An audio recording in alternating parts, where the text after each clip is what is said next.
आज की धार्मिक स्टोरी रामायण में हनुमान का सीता को मुद्रिका देना। सीता के वचन सुनकर वन शिरोमणि हनुमान जी ने उन्हें सांत्वना देते हुए कहा, देवी, मैं श्री रामचंद्र का दूत हनुमान हूँ और आपके लिए संदेश लेकर आया हूँ। विदेह नंदिनी श्री रामचंद्र और लक्ष्मण सुकुशल है और उन्होंने आपका कुशल समाचार पूछा है। रामचंद्र जी केवल आपके वियोग में दुखी और शोकाकुल रहते हैं। उन्होंने मेरे द्वारा आपके पास अपना कुशल समाचार भेजा है और तेजस्वी लक्ष्मण जी ने आपके चरणों में अपना अभिवादन कहलाया है। पुरुष सिंह श्री राम और लक्ष्मण का समाचार सुनकर देवी सीता के संपूर्ण अंगों में हर्ष जनित रोमांच हो आया और उनका मुरझाया हुआ हृदय कमल खिल उठा। विषादग्रस्त मुखमंडल पर आशा की किरणें प्रदीप्त होने लगी। इस अप्रत्याशित सुखद समाचार ने उनके मृत्यु पर शरीर में नवजीवन का संचार किया। तभी अकस्मात सीता को ध्यान आया कि रामदूत कहने वाला यह वानर कहीं स्वयं मायावी रावण ही न हो। ये सोचकर वह उसकी शाखा तोड़कर पृथ्वी पर चुपचाप बैठ गई और बोली, हे मायावी, तुम स्वयं रावण हो और मुझे चलने के लिए आए हो। इस प्रकार के छल से प्रपंच तुम्हें शोभा नहीं देते और न उस रावण के लिए ही ऐसा करना उचित है। और यदि तुम स्वयं रावण हो तो तुम्हारे जैसे विद्वान शास्त्रज्ञ पंडित के लिए यह कदापि शोभा नहीं देता। एक बार सन्यासी के वेश में मेरा अपहरण किया, अब एक वानर के वेश में मेरे मन का भेद जानने के लिए आए हो। धिक्कार है तुम पर और तुम्हारे पंडित्य पर। ये कहते हुए सीता शोकमग्न होकर जोर जोर से विलाप करने लगी। सीता को अपने ऊपर संदेह करके देख हनुमान को बहुत दुख हुआ। वे बोले, देवी, आपको भ्रम हुआ है। मैं रावण या उसका गुप्तचर नहीं हूँ। मैं वास्तव में आपके प्राणेश्वर राघवेंद्र का भेजा हुआ दूत हूँ। अपने मन से सब प्रकार के संशयों का निवारण करे और विश्वास करे कि मुझे से आपके विषय में सूचना पाकर श्री रामचंद्र जी अवश्य दुरात्मा रावण का विनाश करके आपको इस कष्ट से मुक्ति दिलाएंगे।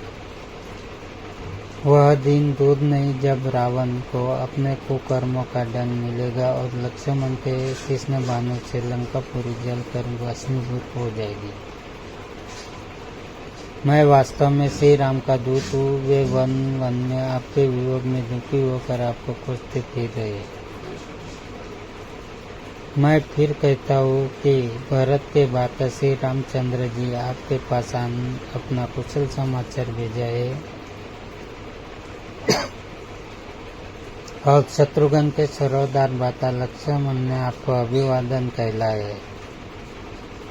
हम आपके बड़े आनंद और संतोष की बात है कि राक्षस राज के फंदे में फंसकर भी आप जीवित हैं। अब वह दिन दूर नहीं जब आप पराक्रमी राम और लक्ष्मण को सुग्रीव की असंख्य वानर सेना के साथ लंकापुरी में देखेंगे। वानरों के स्वामी सुग्रीव रामचंद्र जी के परम मित्र है। मैं उन्हें सुग्रीव का मंत्री हनुमान हूँ, न कि रावण या उसका गुप्तचर, जैसा कि आप मुझे समझ रही है। जब रावण आपका हरण करके ला रहा था उस समय जो वस्त्राभूषण आपने हमें देखकर फेंके थे वे मैंने ही संभाल कर रखे थे और मैंने ही उन्हें राघव को दिए थे। उन्हें देखकर रामचंद्र जी वेदना से व्याकुल होकर विलाप करने लगे थे। अब भी वे आपके बिन वन में उदास और उन्मत्त होकर घूमते रहते हैं। मैं उनके दुख का वर्णन नहीं कर सकता। हनुमान के इस विस्तृत कथन को सुनकर जानकी का संदेह को दूर हुआ, परंतु अब भी वह उन पर पूर्णतया विश्वास नहीं कर पा रही थी। वे बोली, हनुमान, तुम्हारी बात सुनकर एक मन कहता है कि तुम सच कह रहे हो। मुझे तुम्हारी बात पर विश्वास कर लेना चाहिए, परंतु मायावी रावण के छल प्रपंच को देखकर मैं पूर्णतः आश्वस्त नहीं हो पा रही हूँ। क्या किसी प्रकार तुम मेरे इस संदेह को दूर कर सकते हो?